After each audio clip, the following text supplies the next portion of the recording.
चलिए दोस्तों, आज बहुत दिन बाद आपसे मुलाकात हो रही है और आज ये मेरा बहुत दिनों बाद, करीबन 20 दिनों के बाद ये मेरा नया वीडियो है। मैं काफी निराश हूँ आप लोगों से, क्योंकि मैं इतना मेहनत कर रहा हूँ आप लोगों के लिए। मैं कहाँ से टीचर्स के वीडियोस आपके लिए प्रोवाइड कर रहा हूँ, लेकिन आप लोग उस तरीके से हमें सपोर्ट नहीं कर रहे हैं। अब अभी आपको वो मुद्राएं देके वो क्लास मिलती, तब आप शायद हमें सपोर्ट करते हैं। वो फ्री की क्लास आपको मिल रही है। वो मुखर्जी नगर के अनअकैडमी के टीचर हैं, वो इकोलॉजी इन्वायरमेंट का क्लास लिए, हमें बोले कि अच्छा रिस्पांस नहीं मिला। और फिर उसके बाद वो ज्योग्राफी का क्लास लिए और आप लोगों ने उसको भी अच्छा रिस्पांस नहीं दिया। अगर आप लोग चाहते हैं कि मैं इसी तरह अच्छी वीडियो लाता रहूँ आपके लिए, आपका एग्जाम अच्छा जाए, तो आप सपोर्ट करिए, शेयर करिए, लाइक करिए, सब्सक्राइब करिए। अगर आप ऐसा नहीं करेंगे तो भी बता दीजिए, क्योंकि फिर मैं इतना मेहनत कर रहा हूँ, फिर मैं भी वो उतना मेहनत नहीं करूंगा। मेरे पास क्या, मेरे पास तो व्यवस्थाएं हैं, मैं कर सकता हूँ। जरूरत आपको भी है, जरूरत आपको भी है। मैं चाहता हूँ कि आपका थोड़ा भला हो, मेरा भी थोड़ा भला हो, मैं भी कुछ सीखूं, आप भी कुछ सीखें, इसलिए आप सपोर्ट करिए। चलिए फालतू बकवास बंद करते हैं और आज का क्लास स्टार्ट करते हैं। देखिए, आज का जो मेरा टॉपिक है ना, वो बेसिकली है 9th, 7th, 11th, 12th, graduation तक के लिए। ये इतना बेहतरीन टॉपिक है, अगर आप इसे समझेंगे, इसको पढ़ेंगे, तो आपको बहुत ज्यादा नॉलेज मिलेगी। और मैं लिख के दे सकता हूँ, इससे 100% क्वेश्चन आएंगे। कोई ऐसा चैप्टर नहीं है जिसमें कोई एग्जामिनर या फिर कोई जो एग्जामिनर है या फिर कोई पेपर बनाने वाला बोल दे कि क्वेश्चन आएंगे, लेकिन इससे 100% आएंगे आपको किसी भी एग्जाम में। अब चलिए स्टार्ट करते हैं। आज का जो हमारा है भारत का भौतिक स्वरूप। देखिए, ये बेसिकली ये जो चैप्टर है ना, ये क्लास 7th का है। इसको मैं डिलीट कर देता हूँ, थोड़ा इरेज कर देता हूँ, रब कर देता हूँ, और उसके बाद मैं यहाँ लिख देता हूँ कि ये मेरा जो चैप्टर है वो भूगोल से है। किससे है दोस्तों? भूगोल से।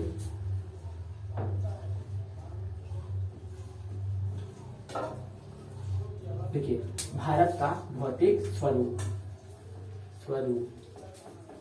अब ये देखिए, भारत का भौतिक स्वरूप मैं आपको बता रहा हूँ, तो आपको इसके बारे में जानने के लिए बहुत कुछ है। आपने सुना होगा कि वैगनर का महाद्वीपीय सिद्धांत, आपने सुना होगा इसके बारे में कि वैगनर का महाद्वीपीय सिद्धांत क्या है। अब देखिए जो है मैं पहले एक चार्ट बना लेता हूँ, डायग्राम टाइप का।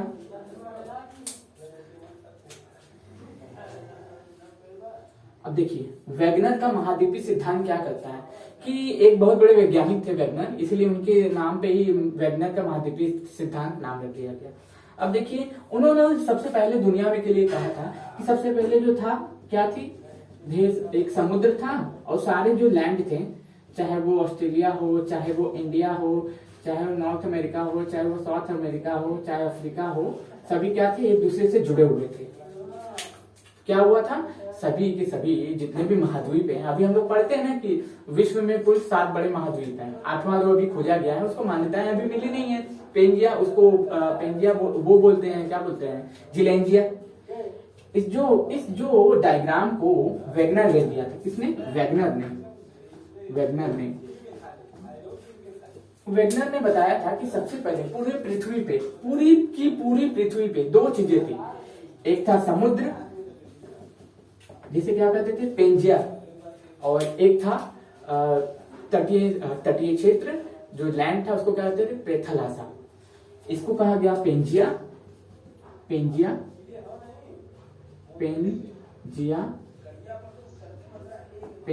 और इसको कहा गया पेथलासा।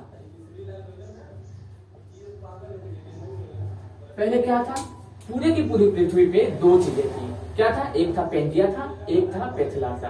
वैगनर ने क्या कहा था कि पूरी की पूरी पृथ्वी पे पहले क्या थी, 2 चीजें थी ऊपर से। देखिए, मैं बहुत धीमे धीमे लेके चल रहा हूँ, समझते हुए चलिएगा।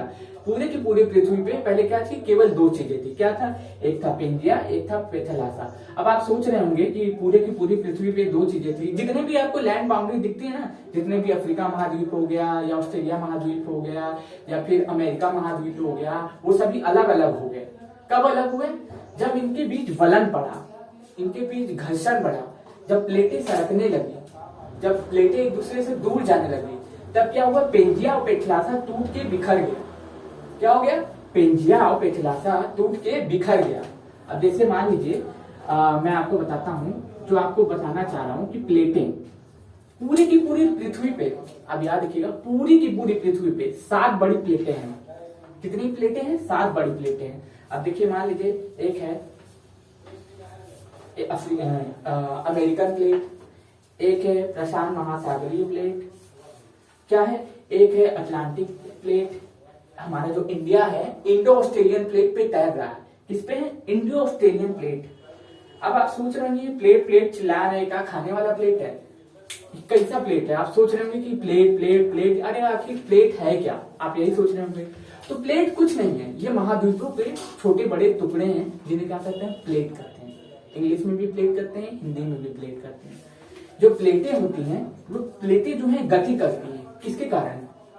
किसके कारण गति करती हैं? पृथ्वी के घूर्णन के कारण, पृथ्वी के आंतरिक दबाव के कारण, और क्या नाम है, ज्वालामुखी विभेदन के कारण क्या होती है, प्लेटें गति करती हैं। प्लेटें क्या करती हैं? गति करती हैं। अब आपसे पूछेगा कि अब ये बताइए कि पूरी की पूरी पृथ्वी पे, ये जो मैंने डाटा आपको, मैं जो आपको डाटा दे रहा हूँ, ये एनसीईआरटी से एकदम अलग है। इसमें एनसीईआरटी का भी मिक्सचर है और मैंने कुछ अलग से भी ऐड किया है। ग्रेजुएशन की बुक में भी आपको ये सब देखने को मिल जाएगा, जिसका ऑप्शनल होगा उसको भी देखने को मिल जाएगा। तो हुआ क्या कि जो प्लेटें थी ये एक दूसरे से दूर जाने लगी, वलन हुआ, संवहनी धाराएं चलने लगी और प्लेटें क्या हुई, एक दूसरे से दूर जाने लगी। एक दूसरे से दूर जाते जाते जाते जाते हमारी जो पृथ्वी है 7 बड़े महाद्वीपों में बिखरी। कितने महाद्वीपों में बिखरेगी? 7 बड़े महाद्वीपों में बिखर गई। अब चलिए आइए इसको इरेज करते हैं और आगे बढ़ते हैं।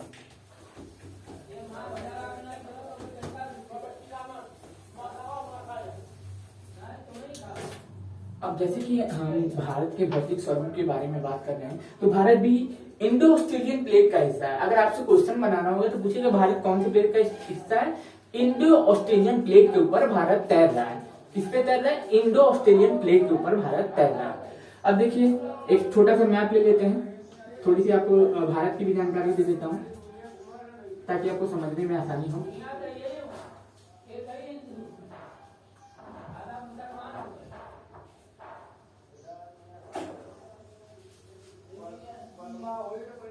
अब देखिए, अब सीधा सीधा समझ लीजिए कि ये जो ऊपर वाला हिस्सा देख रहे हैं ना, ये पूरा का पूरा ये क्या है? भारत का उत्तरी वाला जो क्षेत्र है पूरा पर्वतीय क्षेत्र। क्या है? पर्वतीय क्षेत्र। पर्वत है कहाँ पे? उत्तर में। अब यहाँ पे जो देख रहे हैं बीच में, ये जो है तमिलनाडु से लेके और आपका जो है छत्तीसगढ़ वाला जो इलाका है, ये क्या है? पठारी क्षेत्र है। ये दिल्ली तक गया है, याद रखिएगा। जो ये पठार है, दक्कन का जो पठार का जो हिस्सा है, जो पठारी हिस्सा है, वो दिल्ली तक गया है। पठार वाला क्षेत्र है, पठार है कहाँ पे? मध्य में। यहाँ पे क्या है? तटीय मैदान है। पूरब में, पश्चिम में तटीय मैदान है। यहाँ पे गंगा ब्रह्मपुत्र का मैदान है उत्तर में, ठीक। और इधर क्या है? दक्षिण का मैदान। तटीय मैदान बोलेंगे, क्या बोलेंगे? तटीय मैदान है, तटीय मैदान। अब ये दोस्तों, ये तटीय मैदान से क्या मतलब है? जो समुद्र के किनारे वाला जो इलाका है, जहाँ पे नदियों के द्वारा अपरदन अपक्षय करके जो क्षेत्र बना दिया गया है। अपरदन अपक्षय क्या होता है? सबसे पहले आप सही समझिए। अपरदन क्या होता है? बड़े पहाड़ के टुकड़े या बड़े कणों का छोटे कणों में टूट जाना ही क्या कहलाता है? अपरदन कहलाता है। अपक्षय क्या होता है? अपक्षय क्या होता है? मिट्टियों का एक जगह से उठ के दूसरी जगह चले जाना, वो अपरदन हो जाएगा। अपक्षय अपरदन कौन करता है? जल करते हैं, वायु करती है, नदियां करती हैं और चक्रवात करते हैं, इनके द्वारा अपक्षय अपरदन होता है। अब देखिए हुआ क्या था, फिर उसके बाद अब यहाँ पे जाएंगे तो पश्चिम में क्या है? मरुस्थली प्रदेश है। क्या है? मरुस्थल है। मरुस्थल है कहाँ पे? पश्चिम में। और यहाँ पे देखेंगे, यहाँ पे द्वीप समूह है। क्या है? द्वीप समूह, द्वीप समूह। और यहाँ पे क्या है? उत्तर का मैदान है। क्या है? उत्तर का मैदान। अब कभी भी आपको पूछे कि भारत का जो भौगोलिक विस्तार है कितने भागों में विभाजित है, तो आप क्या बोलेंगे? 6 भागों में विभाजित है। कितने भागों में विभाजित है? 6 भागों में विभाजित है। अब बताना है कैसे कैसे। तो उत्तर में क्या हो जाएगा आपके? उत्तर में विशाल मैदान, उत्तर में विशाल पर्वतमालाएं हो जाएंगी। मध्य में क्या हो जाएगा? मध्य में आपके पठारी क्षेत्र हो जाएगा। तटीय मैदान साइड वाले इलाके में हो जाएंगे। पश्चिम में क्या हो जाएगा, मरुस्थलीय प्रदेश हो जाएगा। द्वीप समूह आपको दक्षिण में मिल जाएंगे, एक आपको बंगाल की खाड़ी में मिल जाएगा, एक आपको अरब सागर में मिल जाएगा। उत्तर में क्या मिल जाएगा, जो पहाड़ों के द्वारा अपरदन अपक्षय करके भूमि का निर्माण किया गया है, उसको क्या बोलेंगे हम लोग, उसको क्या बोलेंगे दोस्तों, उसको क्या बोलेंगे, उत्तर का विशाल मैदान। अब चलिए आगे बढ़ते हैं।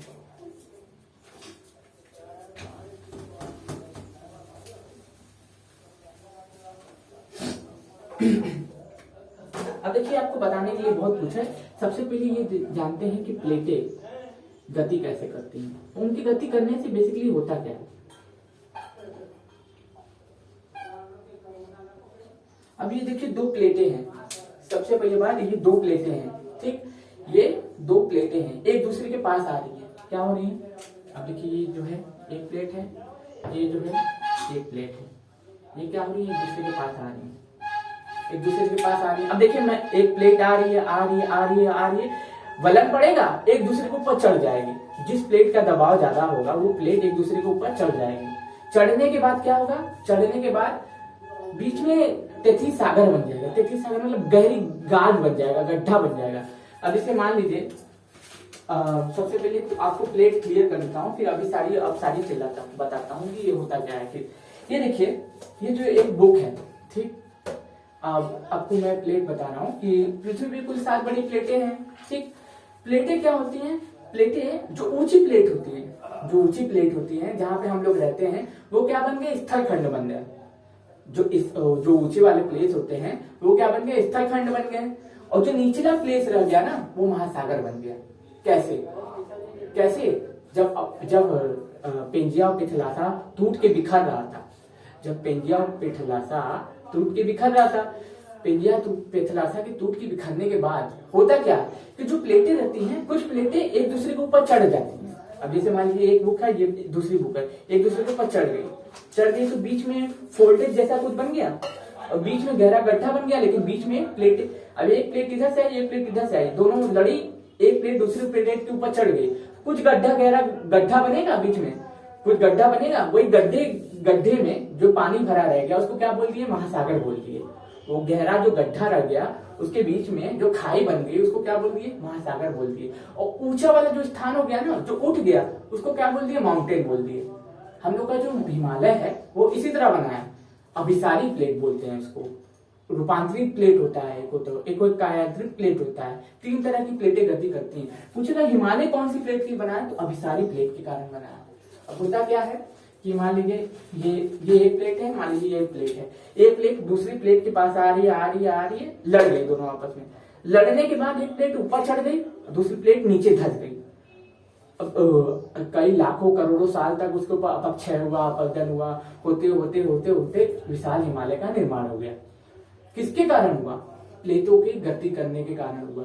इसीलिए बोलते ना युवा पर्वत है, युवा पर्वत है, युवा पर्वत है। काहे युवा पर्वत है, क्योंकि वो अभी भी गति कर रहा है। क्यों गति कर रहा है, क्यों गति कर रहा है, पृथ्वी के आंतरिक गति के कारण।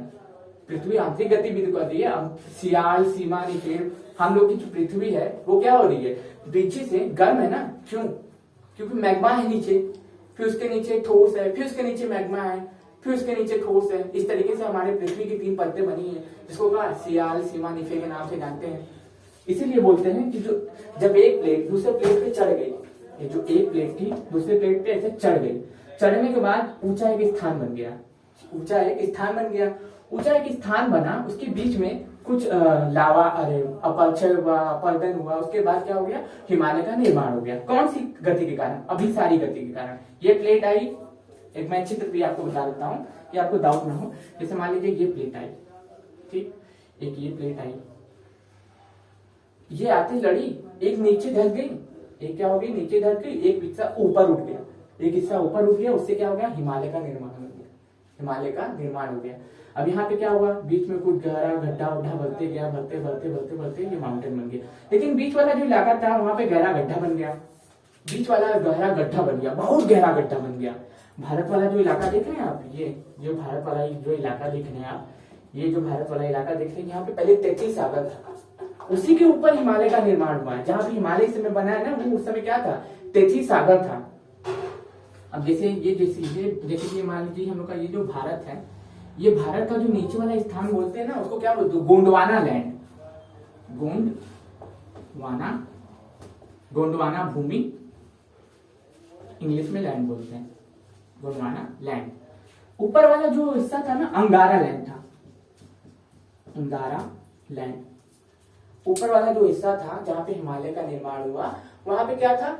अब सबसे पहले आपको क्वेश्चन क्या बनेगा, एक बार मैं क्वेश्चन पे भी डिस्कस कर लेता हूँ। बोलेगा कि सबसे पहले किसका निर्माण हुआ था? गोंडवाना लैंड का निर्माण हुआ था कि पर्वत का निर्माण हुआ था कि किसका इसका उत्तर के मैदान का निर्माण हुआ था? तो सबसे पहले क्या बना है? विश्व में अगर सबसे पुराना भारत का कोई हिस्सा है तो गोंडवाना लैंड है। ये नीचे का जो हिस्सा है ना, पहले किसके किसके साथ जुड़ा था? ये जो देख रहे हैं आप, अंटार्कटिका, ये अंटार्कटिका से जुड़ा था। दक्षिण अमेरिका से जुड़ा था, दक्षिण अमेरिका से जुड़ा था। गोंडवाना लैंड वाला हिस्सा किससे किससे जुड़ा था? दक्षिण अमेरिका से जुड़ा था, साउथ अमेरिका से जुड़ा था, और साउथ अफ्रीका से जुड़ा था, साउथ अफ्रीका से जुड़ा था, और ये अंटार्कटिका से जुड़ा था। पूछेगा कि हम लोगों का गोंडवाना लैंड किसके किसके साथ जुड़ा था? बार बार चिल्ला रहा हूं, आप समझते हुए चलिएगा, क्योंकि ये बहुत डिफिकल्ट हो जाएगा आपके लिए। बुक पढ़ने बैठेंगे कुछ नहीं समझ में आएगा, इसलिए मैं बार बार कह रहा हूं, आप सुनते रहिएगा। देखिए, जो हमारा जो गोंडवाना लैंड का जो हिस्सा था नीचे वाला, वो किसके किसके साथ जुड़ा था? साउथ अफ्रीका से जुड़ा था, और क्या नाम है, दक्षिण अमेरिका से जुड़ा था, और अंटार्कटिका से जुड़ा हिस्सा था। और विश्व में पूछेगा भारत का सबसे पुराना हिस्सा कौन सा है? तो भारत का सबसे पुराना हिस्सा कौन सा है दोस्तों? याद रखिएगा, गोंडवाना लैंड है। भारत में अगर किसी भी स्थल कृति का सबसे पहले निर्माण हुआ था, वो कौन सा हिस्सा था? गोंडवाना लैंड था। इसलिए यहाँ पे काली मिट्टी पाई जाती है।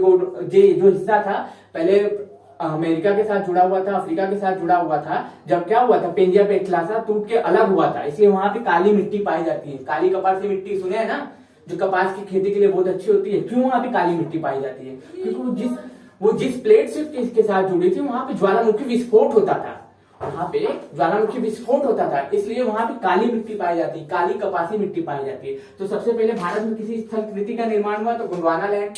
फिर उसके बाद क्या बना? फिर उसके बाद हिमालय बना। फिर उसके बाद नदियों द्वारा अपक्षयापर्जन करते करते करते करते लाखों करोड़ों साल बाद क्या बना? उत्तर का विशाल मैदान बना। अब क्रम आप समझ चुके होंगे। अगर मैं ये छोटा सा भारत बना देता हूं, ठीक,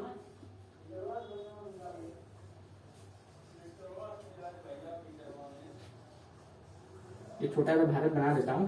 मैं पूछूंगा कि सबसे पहले भारत में सबसे पहले किसका निर्माण हुआ? तो आप क्या बताएंगे? गोंडवाना लैंड, साउथ वाले जो एरिया है उसका सबसे पहले निर्माण हुआ। फिर हिमालय का निर्माण हुआ। फिर उसके बाद क्या बना? उत्तर का विशाल मैदान बना। अब चलिए आगे बढ़ते हैं। आई होप आपको ये समझ में आ रहा होगा। नहीं समझ में आ रहा है, मैं डाउट के लिए आपके पास हमेशा अवेलेबल हूँ। कुछ भी समझ में ना आए आप कमेंट करिए, मेरा नंबर ले लीजिए, आपको मिल जाएगा। आप में फेसबुक पे संपर्क कर सकते हैं, व्हाट्सएप पे संपर्क करते हैं, आपके हर डाउट का सोल्यूशन मैं दूंगा। अगर कुछ भी ना समझ में आए, इसको बार बार देखिए। मैं बहुत बहुत मेहनत करने के बाद इस लेक्चर को तैयार किया हूँ, और केवल आपके लिए। अगर आप नहीं देखेंगे, आप पसंद नहीं करेंगे, तो हम लोग इतना अच्छा लेक्चर आपके लिए नहीं कर पाएंगे, क्योंकि आप देखेंगे तो हमें प्रोत्साहन मिलता है, हौसला मिलता है। चलिए आगे बढ़ते हैं, बकवास बंद करते हुए।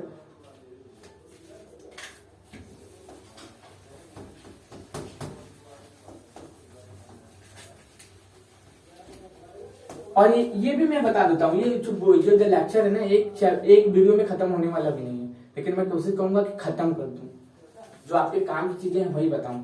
अब देखिए, ये जो हम लोग हिमालय देखते हैं, ठीक, जो हिमालय का जो रेंज है, ठीक, हिमालय का ये जो रेंज देख रहे हैं, तो सबसे पहले जो ऊपर है ट्रांस हिमालय है।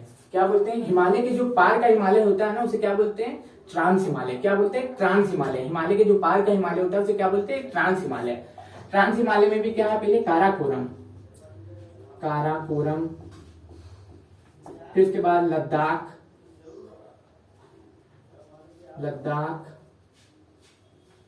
फिर उसके बाद जास्कर, फिर पीर पंजाल, क्या है उसके बाद? पीर पंजाल। अब क्या है? सबसे पहले पूछेगा कि ट्रांस हिमालय का पार्ट बताइए। तो ट्रांस हिमालय, अगर हम जम्मू कश्मीर से ऊपर जाएंगे तो सबसे पहले क्या मिलेगा? पीर पंजाल श्रेणी मिलेगी। फिर उसके बाद क्या मिलेगा? जास्कर मिलेगा। फिर उसके बाद क्या मिलेगा? लद्दाख मिलेगा। फिर उसके बाद क्या मिलेगा? काराकोरम मिलेगा।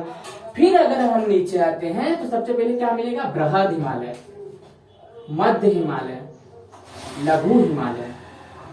क्या क्या मिलेगा? फिर उसके बाद उसके बाद मिलेगा हमें बृहद हिमालय। ये भारत का मैं बात कर रहा हूँ, जो भारत में जो हिमालय का विस्तार है उसमें कौन सी श्रेणियां पाई जाती है ऊंचाई के आधार पे, उसको बता रहा हूँ। कहाँ मिलेगा? पहले बृहद हिमालय यानी कि महान हिमालय, महान हिमालय। फिर उसके बाद मध्य हिमालय,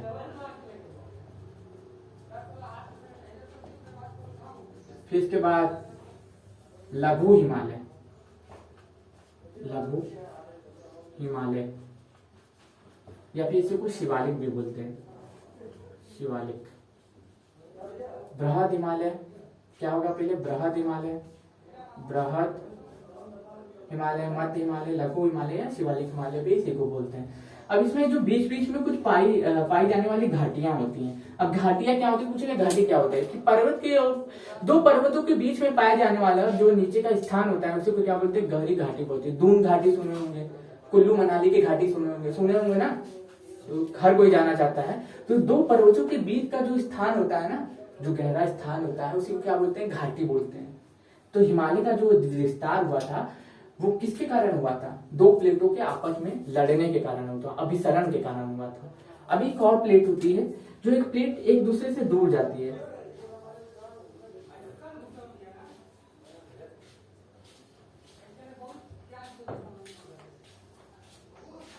ये प्लेट दूसरे प्लेट से दूर जा रही है। क्या हो रहा है? एक प्लेट दूसरे प्लेट से दूर जा रही है। ये देखिए, इसको आप डायग्राम को देखिए, ये एक प्लेट दूसरे प्लेट से दूर जा रही है तो बीच में क्या बन जाती है? भ्रंश घाटी बन जाती है। ठीक, कभी कभी होता है ना कि भूकंप आता है, भूकंप आएगा और धरती फट जाती है बीच से, धरती बीच से फट जाती है और नीचे गिर जाएंगे मान लीजिए। फिर अगर हम नीचे खड़े होके ऊपर देखेंगे तो कहेंगे अरे ये तो मेरे सामने पर्वत आ गया है क्या? लेकिन वो पर्वत नहीं रहता है, वो क्या रहता है? झूठा पर्वत रहता है, झूठा पर्वत। वो पर्वत नहीं है, झूठा पर्वत है। अरे खड़े रहे, भूकंप आया, नीचे गिर गए, हम ऊपर खड़े तो हमें पहाड़ के साथ दिख रहा है, अरे मेरे ऊपर पहाड़ आ गया क्या? तो क्या बोलेंगे? इसको भ्रंश पर्वत बोलेंगे, भ्रंश घाटी बोलेंगे। ये झूठा पर्वत है, कोई पर्वत नहीं था, भूकंप आया, हम गिर गए नीचे, उसके कारण ये बन गया। क्या बोलेंगे? झूठा पर्वत। एक होता है जो प्लेटें ऐसे गति करती हैं, आप देखेंगे, रूपांतरित इसको बोलते हैं। एक नीचे जाएगी, एक ऊपर आएगी। एक प्लेट नीचे जा रही है, एक प्लेट क्या हो रही है? ऊपर आ रही है। एक प्लेट नीचे जा रही है, एक प्लेट ऊपर जा रही है।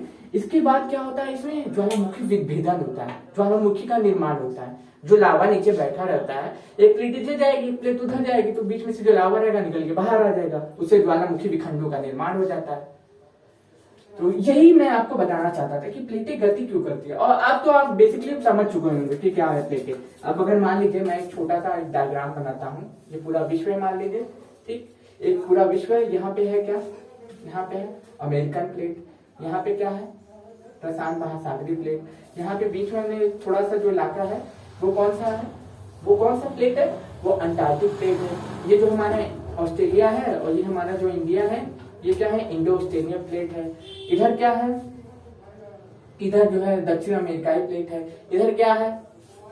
और देखिए 7 बड़ी प्लेटें हैं। बेसिकली आप याद रखिए कि 7 बड़ी प्लेटें हैं और छोटी छोटी बहुत सारी प्लेटें हैं।